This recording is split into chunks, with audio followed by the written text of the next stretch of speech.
The Fed this week is making people nervous. The worries that the market's going to keep falling because interest rates are not going to stop going up is becoming very popular. The behavior last week of the market was supporting that. It fell pretty strongly. What do we think? Nothing different. We think at this time of the year, we were expecting a high in March, which is being submerged a little bit by this weight that seems to be sitting on the market since February 2nd.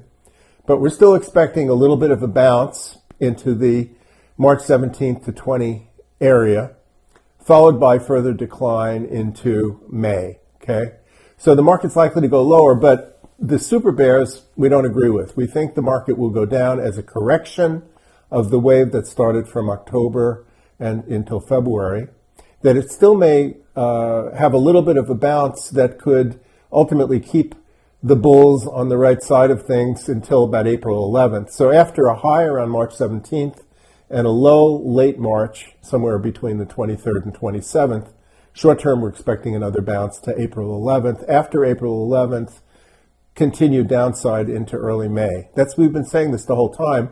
The thing is, it looks a little more severe than it might have looked. It's starting a little earlier than it might have started. But ultimately, I don't think this is the beginning of another bear trend or a crash scenario. There is a small chance, maybe a 10% chance, that the market will do something more dramatic than I expect. So for all of you who are interested in going long, I wouldn't spend time emphasizing the long side until at least May, and I would be protecting our investments with some sort of a hedge position until then. And we're still expecting that after May, possibly early June at the latest, that the market will resound with a nice rally for at least 5 months going forward into late in the year. Okay?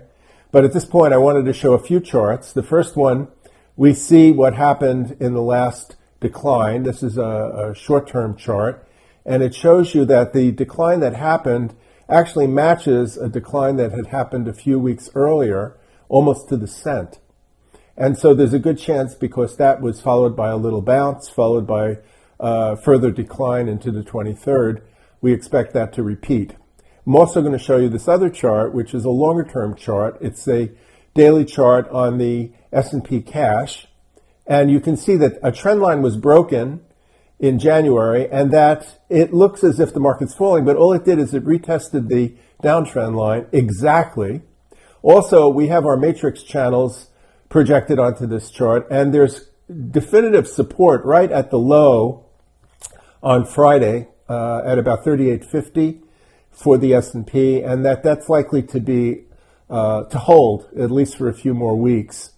It is possible, however, if it does break, then we're looking at potentially 3,600 and possibly 3,400 by the early part of June at the latest. Okay? All right, so that's the layout for the story. This is also another perspective of three of the most similar patterns that have happened in history. One is in 1935.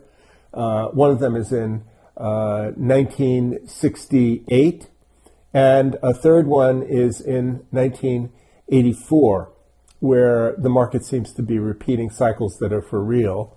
And if you add them together, you can see that the summation, the combination of the three, leads to a decline phase right now, which could go on for 3, 4, 5 weeks. And then it goes sideways for another 2 or 3 weeks. And then we have a nice rally. So it seems like the higher probability, rather than a crash scenario, is a corrective scenario, which should not take out the low of the Dow in October. It may test or even take out the low in the S&P, since it's quite nearby.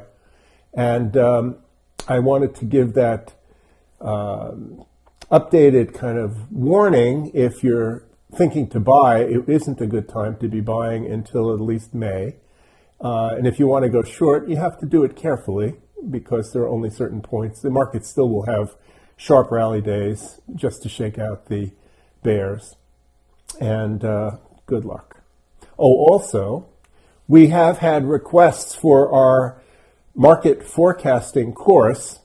And so based upon that, and we have some people who've already signed up, We're going to start our new course on March 26th. It'll probably be in the morning on a Sunday. And it's something that has been very well received and very happy with the results. The students seem to be doing really well, integrating the knowledge and using it well. So if you're interested, check the link below, and we'll see you soon.